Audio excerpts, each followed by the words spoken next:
assèchement des sources de financement du terrorisme, impact de la lutte contre le trafic illicite des biens stratégiques.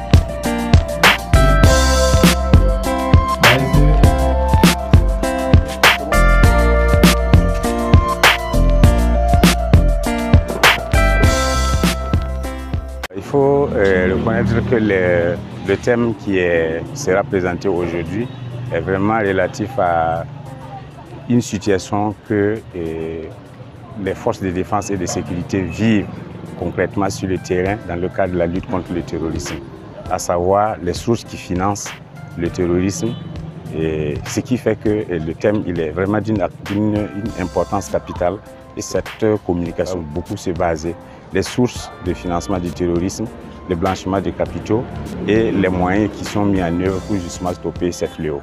Au niveau du Burkina Faso, il faut reconnaître que le terrorisme est financé par diverses sources. Il y a les sources vraiment, qu'on pourrait dire, les trafics divers. Et il y a aussi des financements qui viennent de façon légale, mais détournés dans leur destination.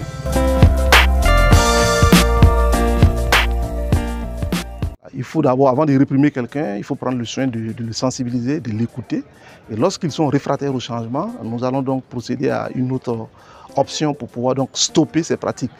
Alors, donc, en ce qui concerne donc les pratiques que nous comptons mettre en œuvre, évidemment, nous allons obtenir dans les jours à venir un bouclage de la zone pour donc obtenir des fouilles strictes et systématiques quant aux importations.